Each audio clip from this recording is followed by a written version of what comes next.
کوئی اوپر لیول پہ ایجنسی اگر ان کی آنکھیں کھولنے کے لیے 8 فروری کے الیکشن کے نتائج کافی نہیں تھے، اس کے بعد جو جج صاحبان نے جو خط لکھ دیا، اور پھر موسٹ امپورٹنٹلی جو رپلائز جب ہائی کورٹ نے منگائیں، اس کے اندر جو پشاور ہائی کورٹ کے جج صاحبان نے کہا کہ جناب کہ ہمارے ساتھ تو یہ کچھ بیت رہی ہے کہ جب ہم کسی معاملے میں بات نہیں سنتے، فیصلے کو قانون کے مطابق دیتے ہیں، تو ہمیں نان اسٹیٹ ایکٹرز کی جانب سے دھمکیاں آنی شروع ہو جاتی ہیں۔ اس ملک کو کیا بنا دیا ہے؟ یہ کیا ہو رہا ہے اس ملک میں؟ اس ملک کو ٹھیک آخر ہم نے نہیں کرنا تو اور کس نے کرنا ہے؟ انٹیلیجنس ایجنسیز کو بھی پیچھے ہٹنا پڑے گا، فوج کو بھی پیچھے ہٹنا پڑے گا، اس ملک کو عوام کی رائے کے مطابق چلانا پڑے گا۔ ہمارے ماضی میں تلخ تجربے رہے ہیں، ہم ان تلخ تجربوں سے اگر ہم نے کوئی سبق نہیں سیکھا تو خدا نخواستہ میرے منہ میں خاک، ہم دوبارہ کسی حادثے کا شکار ہوں۔ سر 8 فروری الیکشنز کی آپ نے بات کی، ابھی کیس چل رہا ہے 3 حلقوں کا اسلام آباد کا، آپ بھی اس میں فریق بنے ہیں، آپ کے پاس فارم 45 ہے، کیا حقیقت کیا ہے؟ میں فریق نہیں بنا، مجھے عدالت نے نوٹس دیا اور کہ آپ آ کر اپنا ورژن بھی یہاں پر بتائیں۔ میری طرف سے چودھری فیصل فرید صاحب میرے وکیل ہیں، وہ آج وہاں پر پیش ہوئے تھے، اور میں نے یہی وہاں پر استدعا کی اپنے وکیل کے ذریعے کہ عدالت مجھے جب بھی بلائے گی میں اپنے فارم 45 کا دتھا لے کر آ جاؤں گا۔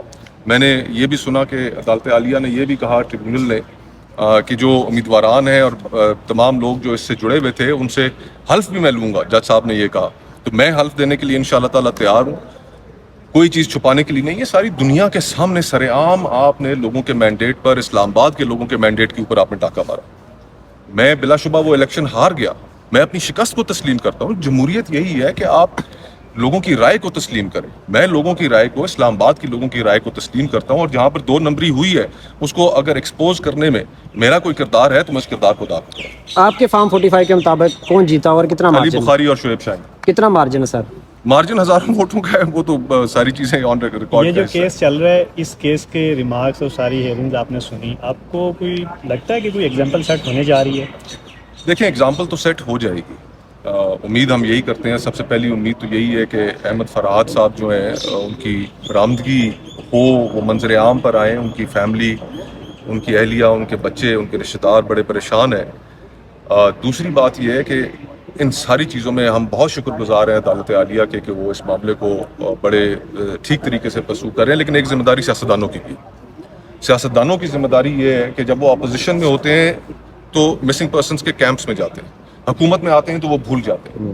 مریم نواز صاحبہ، ان کی آپ کو تصویریں یاد ہوں گی کہ جب وہ مسنگ پرسنس کے کیمپ میں گئے۔ اسی طرح شہباز شریف صاحب نے بھی اظہار یکجہتی کیا ہوگا۔ اب آپ حکومت میں قانون سازی کیجئے، انٹیلیجنس ایجنسیز کے لیے پیرنٹ لا بنائیے، ایک اوورسائٹ میکنزم ہونا چاہیے، ملک کسی ضابطے کے تحت چلے۔ ہم چاہتے ہیں کہ ملک ہمارا ترقی کرے، ایسے ملک ترقی نہیں کرے گا جس ملک کے دارالخلافے میں سے لوگ اغوا ہو رہے ہوں، آپ کہتے ہیں اس ملک میں آ کے انویسٹمنٹ کرو۔ آپ اپنے ملک کے شہریوں کو اس چیز پہ قائل نہیں کر سکتے کہ 11 ارب ڈالر کی انویسٹمنٹ جو جا کر دی پاکستانیوں نے دبئی میں، ان کو آپ قائل نہیں کر سکتے کہ اپنے پیسے واپس لائیں، اس ملک کے اندر اپنا پیسہ رکھیں۔ تو دنیا سے آپ کون لوگ لے کر آئیں گے؟ ملک قانون اور ضابطہ جہاں پر ہوتا ہے، انویسٹمنٹ بھی وہاں پر ہوتی ہے، انویسٹمنٹ کا تحفظ بھی وہاں پر ہوتا ہے، اور وہ پھر ملک ترقی بھی کرتے ہیں۔ ان حرکتوں سے ملک ترقی نہیں کرتا۔ وقر صاحب، آپ کیا تجویز کرتے ہیں؟ آپ ایک بیلنس قسم کی آواز ہیں، ہم سنتے ہیں آپ کو۔ ایک طرف پی ٹی آئی ہے، ایک طرف ہمیں جوڈیشری بھی نظر آ رہی ہے، وہ بھی اپنا رول پلے کرنا چاہ رہی ہے کہیں نہ کہیں۔ دوسری طرف پارلیمان ہے، وہ بالکل بے اثر ہے، بلکہ وہاں سے تو جوڈیشری کے خلاف آوازیں اٹھنا شروع ہو رہی ہیں۔ تو آپ کیا اس سارے سیناریو کو کیسے دیکھتے ہیں اور کیا تجویز کریں گے کہ کوئی درست سمت میں سارا معاملہ لگے؟ دیکھیں، جو فارم 47 کے اوپر بیٹھے ہوئے ہیں، کیا وہ یہ جرت کر سکتے ہیں کہ وہ سینہ تان کر کہیں کہ نہیں، یہ ملک کو ٹھیک کرنے کے لیے چیزیں کرنے کی ضرورت ہے اور ہم قدم بڑھاتے ہیں اور آئے کریں ان ملک کو چیزیں ٹھیک کرنے کی؟ نہیں کر سکتے۔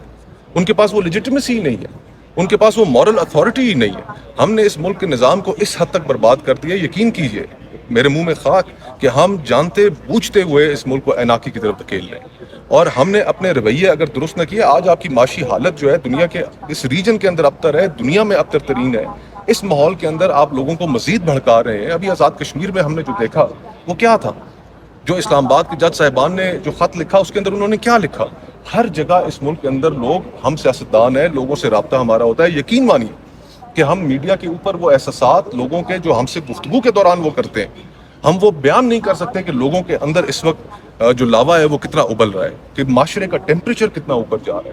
آپ ملک کے جس حصے میں چلے جائیں، آپ کسی آدمی سے بات کریں، چاہے وہ ٹھیلے والا ہو، چاہے وہ دکاندار ہو، چاہے وہ بزنس مین ہو، ایک ہی بات کر رہے ہیں۔ تو آپ کو احساس کرنا چاہیے کہ یہ ملک معاشرہ کس نہج پہ جا رہا ہے. ہم سب نے دانشمندی سے چیزوں کو اگر ٹھیک کرنا ہے, اس ملک کو ٹھیک کرنا ہے, اپنے رویوں کو بدلنا پڑے گا, پیچھے ہٹنا پڑے گا اس ملک کی خاطر. سیاستدانوں کو بھی ٹھیک ہونا پڑے گا, جرنیلوں کو بھی پیچھے ہٹنا پڑے گا. سرحدیں ان کے حوالے, اس ملک کی گلیاں, اس ملک کا قانون ضابطہ, اس شہر, یہ ہمارے حوالے سیاستدانوں کے. اچھا کھوکھر صاحب, آپ پیپلز پارٹی کی طرف سے سینیٹر تھے, کیا آپ کو بھی کبھی میسیجز کا, کالز کا, کوئی اس طرح کی نامعلوم افراد کی جانب سے کوئی دھمکیوں کا سامنا رہا, کوئی کہا گیا؟ دیکھیں, پریشرز تو ضرور آتے تھے, اس میں کوئی شک نہیں ہے. جب میں چیئرمین تھا انسانی حقوق کمیٹی کا, IGFC ایک سرونگ جنرل تھے, میں نے انہیں طلب کیا وہاں پر کمیٹی میں, وہ آئے, انہوں نے اپنا نقطہ نظر وہاں پر بیان کیا ایک کیس کے اندر. اور پیمرا صحافیوں کے جب کیسز کئی ایسے جن کے اوپر میں نے نوٹس لیا, پریشرز آتے تھے, لیکن ان پریشرز کو پھر برداشت کر کے میں اپنا کام سر پھینک کے جاری رکھتا تھا کہ یار میری ایک ذمہ داری ہے اور وہ ذمہ داری میں نے نبھانی ہے. باقی اس میں کامیاب ہوا نہیں ہوا یہ لوگ فیصلے. اچھا سر, آپ نے کشمیر کے حالات کی بات کی. ایک طرف تو کشمیر کی جو گورنمنٹ ہے وہ یہ تسلیم کر رہی تھی کہ آزاد کشمیر کے لوگ جو ڈیمانڈز کر رہے ہیں وہ آئینی اور قانونی طور پر جائز چیزیں ڈیمانڈ کر رہے ہیں. پھر یہاں سے فیڈرل گورنمنٹ کی طرف سے رینجرز کو وہاں پر بھیجنا اور اس طرح کی حالات خراب کرنا, اس کا ذمہ دار کسے سمجھتے ہیں کہ یہ جو ہے؟ دیکھیں, ہم ایک ابھی آج سے چند روز پہلے وزیر اعظم صاحب گئے آزاد کشمیر. وہاں پر وہ وزیر اعظم آزاد کشمیر سے ملے, ان کی کابینہ سے ملے, مل کر 23 ارب روپے کا انہوں نے جو اعلان کیا تھا اس کی یقین دہانی کرائی, واپس آ گئے. ملنا تو ان لوگوں سے چاہیے تھا جو تحریک چلا رہے تھے. ان لوگوں سے جو تحریک کو چلنے میں, جو لوگوں کے مسائل حل کرنے میں ناکام رہے, ان سے جن کے اوپر لوگوں کو اعتبار نہیں رہا, ان سے ملنے کا کیا فائدہ تھا؟ تحریک کے لوگوں سے ملتے اور لوگوں سے اس طرح اپنے آپ ایک فاصلہ رکھنا, ان سے ملیں جو لوگوں کی جائز ڈیمانڈز ہیں.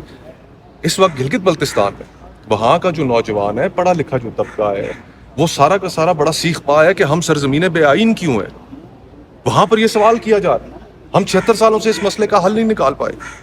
ہمارے ہاں ہم نے فاٹا کو ختم کیا, فاٹا کو ختم کر کے ڈسٹرکٹس کو مرج کیا خیبر پختونخوا میں, ٹرائبل ایریاز کو. آج تک وہ اپنے جو ان کو ایکسٹرا NFC کے اندر سے پیسے ملنے تھے اس کو رو رہے ہیں. تو عقل کو ہاتھ دیں. ملک کو اگر چلانا ہے تو چلانے کے لیے پھر لوگوں کی باتیں سننی پڑیں گی, دل کشادہ کرنے پڑیں گے, تبھی ملک چلے. کھوکھر صاحب, آخری سوال کا جواب دے دیجیے گا. گندم کا اتنا بڑا اسکینڈل آیا, کس کو ذمہ دار سمجھتے ہیں, کون لوگ اس میں ملوث ہیں؟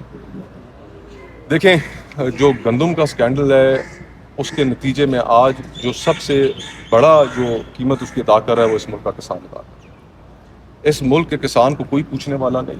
جو کسان تنظیمیں ہیں, جو سیاسی جماعتیں ہیں, وہ ان کے گریونسز کو ایڈریس کرنے میں ناکام ہوئی ہیں. اور اس وقت جو صورتحال آزاد کشمیر میں ہوئی, یقین کیجئے کہ اس وقت کسانوں کی جو حالت ہے وہ بھی اس وقت تڑپ رہے ہیں کہ ان کے ساتھ جو زیادتی ہوئی ہے, جو وہ قرضوں کے بوجھ تلے دب گئے ہیں, جو انہوں نے کھادیں قرضے پہ لی ہوئی تھیں, جو انہوں نے اپنے ڈیزل کے اور بجلی کے جو بل ہیں وہ بیج جو انہوں نے قرضے پہ لے رکھا تھا, اب وہ نکلنے کے لیے تیار ہو جائیں. ہم کس طرف ملک کو لے کے جانا چاہ رہے ہیں؟ اور جو اہل اقتدار ہیں اتنی بے حسی کہ آپ 25 کروڑ کے ملک کے اندر اتنے نیگلیجنٹ فیصلے کریں کہ جن کے نتیجے میں نہ صرف سوالات اٹھیں. ایک کمیشن آف انکوائری پراپر قائم ہونا چاہیے جو انڈیپینڈنٹ ہو اور اس چیز کی تحقیق کرے اور ملزموں کا تعین کرے. شاہد خاقان عباسی صاحب جو نئی جماعت بنانے جا رہے ہیں اس میں شمولیت اختیار کر رہے ہیں, آپ نے اپنے کیا سیاسی فیصلہ کیا ہے؟ جی, میری اپنے فیملی سے, حلقہ احباب, ووٹر سپورٹران, ان سب سے اس چیز کے اوپر مشاورت جاری ہے اور انشاءاللہ دیکھتے ہیں. آج کے ریمارکس آپ